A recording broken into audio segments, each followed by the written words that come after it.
بسم اللہ الرحمن الرحیم۔ السلام علیکم ورحمۃ اللہ وبرکاتہ۔ آج کی ویڈیو میں ہم بات کریں گے سامری کا بچڑا۔ فرعون کی ہلاکت کے بعد بنی اسرائیل اس کے پنجے سے آزاد ہو کر سب ایمان لے آئے، اور حضرت موسیٰ علیہ السلام کو اللہ تبارک و تعالیٰ کا یہ حکم ہوا کہ وہ 40 راتوں کے لیے کوہ طور پر اعتکاف کریں، اور اس کے بعد انہیں کتاب تورات دی جائے گی۔ چنانچہ حضرت موسیٰ علیہ السلام کوہ طور پر چلے گئے اور بنی اسرائیل کو اپنے بڑے بھائی حضرت ہارون کے سپرد کر دیا۔ آپ 40 دن تک دن بھر روزہ رکھ کر ساری رات عبادت میں مشغول رہتے۔ بنی اسرائیل میں ایک انسان تھا جس کا نام سامری تھا، جو طبی طور پر نہایت گمراہ کن آدمی تھا۔ اس کی ماں نے برادری میں رسوائی اور بدنامی کے ڈر سے اس کو پیدا ہوتے ہی پہاڑ کے غار میں چھوڑ دیا تھا، اور حضرت جبریل علیہ السلام نے اس کو اپنی انگلی سے دودھ پلا پلا کر پالا تھا، اس لیے یہ حضرت جبرائیل کو پہچانتا بھی تھا۔ اس کا پورا نام موسیٰ سامری ہے، اور حضرت موسیٰ علیہ السلام کا نام بھی موسیٰ ہے۔ موسیٰ سامری کو حضرت جبریل علیہ السلام نے پالا تھا، اور حضرت موسیٰ علیہ السلام کی پرورش فرعون کے گھر میں ہوئی تھی، مگر خدا کی شان کے فرعون کے گھر میں پرورش پانے والے حضرت موسیٰ علیہ السلام تو خدا کے رسول ہوئے، اور حضرت جبریل علیہ السلام کا پالا ہوا موسیٰ سامری کافر ہوا، اور بنی اسرائیل کو گمراہ کر کے اس نے بچڑے کی پوجا کروائی۔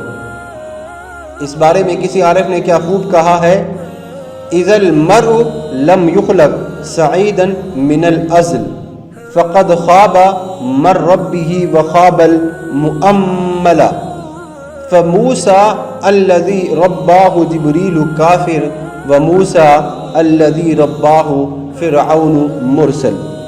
یعنی جب کوئی آدمی ازل سے ہی نیک بخت نہیں ہوتا تو وہ نامراد ہوتا ہے، اور اس کا پرورش کرنے والا بھی ناکام اور نامراد ہوتا ہے۔ دیکھ لیں کہ موسیٰ سامری جو حضرت جبریل علیہ السلام کا پالا ہوا تھا وہ کافر ہوا، اور حضرت موسیٰ علیہ السلام جو فرعون کی پرورش میں رہے وہ خدا کے رسول بنے۔ اس کا راز یہی ہے کہ موسیٰ سامری ازلی شقی اور پیدائشی بدبخت تھا، تو حضرت جبریل علیہ السلام کی تربیت اور پرورش نے اس کو کچھ بھی نفع نہ دیا، اور وہ کافر کا کافر ہی رہ گیا۔ اور حضرت موسیٰ علیہ السلام چونکہ ازلی سعید اور نیک بخت تھے، اس لیے فرعون جیسے کافر کی پرورش سے بھی ان کو کبھی کوئی نقصان نہیں پہنچا۔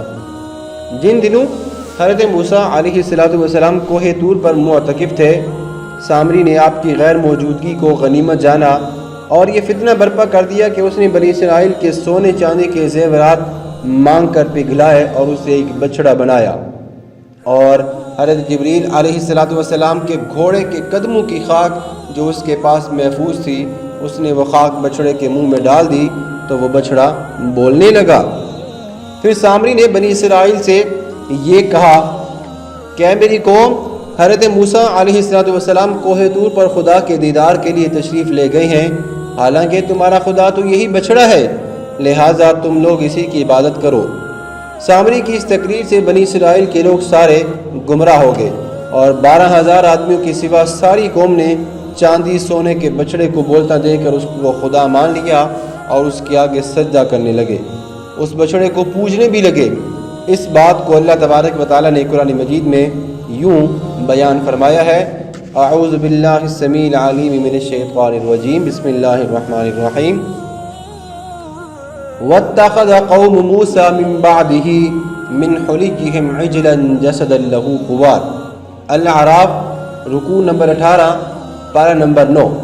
ترجمہ، اور موسیٰ کے بعد ان کی قوم نے اپنے زیوروں سے ایک بچڑا بنا لیا جو بے جان کا دڑ تھا اور گائے کی طرح بولتا بھی تھا۔ جب 40 دنوں کے بعد حضرت موسیٰ علیہ السلام خدا سے ہم کلام ہو کر اور تورات شریف ساتھ لے کر بستی میں تشریف لائے اور قوم کو بچڑا پوجتے ہوئے دیکھا تو آپ پر بے حد غضب و جلال طاری ہو گیا۔ آپ نے جوش غضب میں تورات شریف کو زمین پر رکھا اور اپنے بھائی حضرت ہارون کی داڑھی اور سر کے بال پکڑ کر ان سے فرمایا، کیا تم نے ان لوگوں کو اس کام سے روکا نہیں تھا؟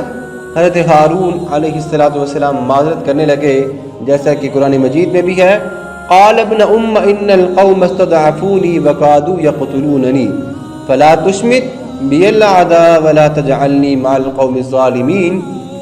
ترجمہ، حضرت ہارون نے کہا کہ اے میری ماں کے بیٹے، قوم نے مجھے کمزور سمجھا اور قریب تھا کہ وہ مجھے مار ڈالیں، تو آپ